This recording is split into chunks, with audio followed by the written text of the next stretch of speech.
You know, when someone passes away, their financial life doesn't just come to a screeching halt, it transitions.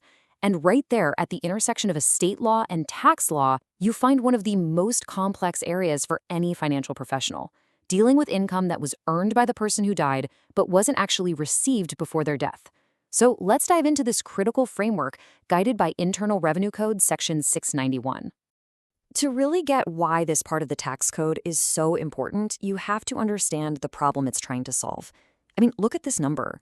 Without the relief that Section 691 provides, the combined hit from federal estate tax and income tax could wipe out up to 2/3 of an inherited asset.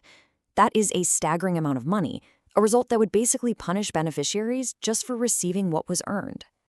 So, how does the system even start to untangle this mess? Well, it all comes down to a single moment in time.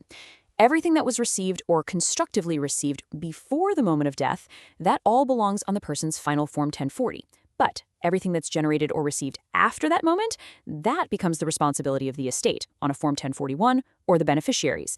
This one single definitive line is the bedrock for everything else we're going to talk about. All right, so here's our roadmap for this explainer. We're going to break down the entire structure of IRC Section 691. We'll kick things off with the big problem, double taxation. Then we'll get into the nitty-gritty of income in respect of a decedent, or IRD, and its flip side, deductions in respect of a decedent, or DRD. After that, we'll walk through the really clever solution, the Section 691C deduction. And finally, we'll show you exactly how all this complex theory actually works in practice on the tax forms. Okay, first things first, let's frame the problem. The whole issue pops up because two really powerful and totally separate tax systems slam into each other at the moment of death. You've got the estate tax system and you've got the income tax system. What's so interesting here is how you can see the conflict laid out. Think about an asset, like an unpaid bonus. That bonus has a value, right? So that value gets included in the gross estate and could get hit with the estate tax on a Form 706. But wait, that bonus is also income that was never taxed. So when the estate or a beneficiary finally gets the cash, it's also subject to income tax on a Form 1041 or 1040. It's the exact same dollar getting taxed twice, once for its value and again as income. And this is where the law has to step in. To prevent that totally unfair result we just talked about, Congress created Internal Revenue Code Section 691. Now, this isn't some simple little fix. It's a really intricate, multi-part machine designed to provide relief and make sure the outcome is fair, even if it is a bit complicated. So let's start building out the solution. And that means we have to start with the central piece of this whole puzzle. IRD, which stands for Income in Respect of a Decedent. This is the very specific type of asset we're dealing with. This definition, which comes straight from Treasury Regulation Section 1.691A1, is super precise. The key phrases you have to latch onto are entitled to and not properly includable. So for a regular cash basis taxpayer, this is any income they earned but hadn't actually gotten their hands on yet. A perfect example is a paycheck for their last pay period that shows up in the mail after they've passed away. They were absolutely entitled to it, but it couldn't go on their final 1040. Boom, that's IRD. So what does this look like in the real world? Well, here are some of the classic examples. That deferred salary or a year-end bonus. The interest that's been quietly piling up on U.S. savings bonds. And this is a huge one. Almost all distributions from traditional IRAs or 401ks are IRD, because that money has never, ever been hit with income tax. It's really important to remember these items do not get a step up in basis like a stock or house does. Okay, so if the person who passed away doesn't report it, who's on the hook for the tax?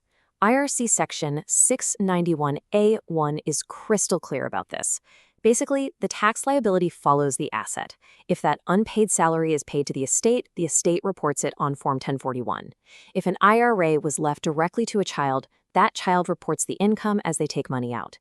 And if the estate gets the right to the income and then passes that right to a beneficiary, well, then the beneficiary pays the tax when they finally get the cash. Simple as that. You know, the tax code, believe it or not, often tries to create some kind of symmetry. So if it's going to tax income that wasn't received, it should probably also allow deductions that weren't paid yet. And that brings us to the logical counterpart of IRD, deductions in respect of a decedent, or DRD. The principle here is identical to IRD, just flipped in reverse. Think about a property tax bill that was assessed while the person was still alive. That creates a legal liability. But if they were a cash basis taxpayer and hadn't paid it by their date of death, they couldn't deduct it on their final 1040. Well, under Section 691B, that deduction isn't just lost forever. Whoever ends up paying the bill, usually the estate, gets to take the deduction. Now, as you can see here, it's not just any old unpaid bill that counts. The code limits it to very specific deductions, things like Section 162 business expenses, Section 163 interest, Section 164 taxes, and Section 212 expenses for the production of income. And the logic here is that these expenses are directly tied to producing income, including IRD, so it makes sense that the deduction travels along with that income. And now we've arrived at the heart of the matter, the ultimate fix for that double taxation problem. We've defined the income, we've defined the deductions, now let's see how the code actually provides relief. And it all happens with the Section 691C deduction. So here's the crucial takeaway. The person or the entity that reports the IRD on their income tax return gets to take an income tax deduction for the federal estate tax that was paid on that exact same IRD. It's a really elegant solution when you think about it.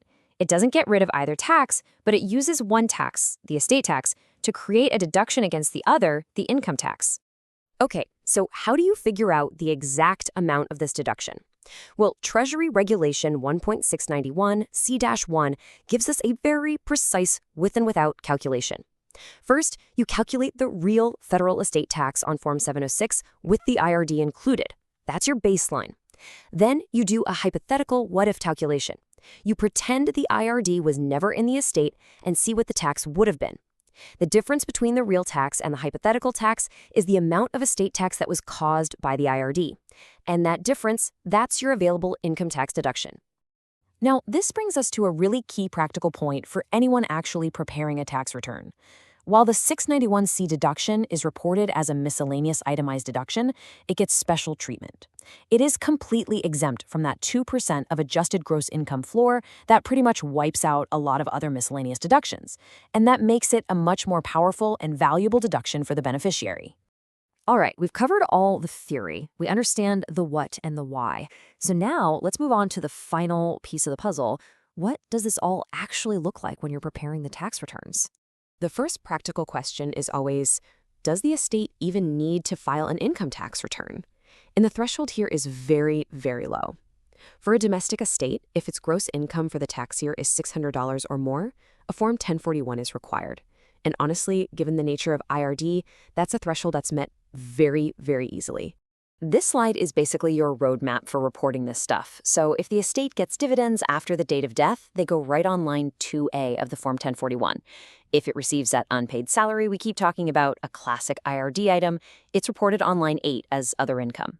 Now, if a Form 1099 was issued in the decedent's name, but it includes some post-death income, you report the full amount on the final 1040, but then you subtract the post-death part as a nominee distribution. And finally, that super important Section 691C deduction, if the estate takes it, has its own special spot on line 19. When you get right down to it, Section 691 is a powerful reminder of just how much complexity death brings to our financial lives.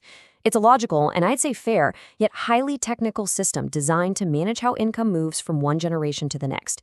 It shows us that the tax code has a very detailed plan for what happens. So the critical question it leaves us with is, how well does our own estate planning line up with that plan?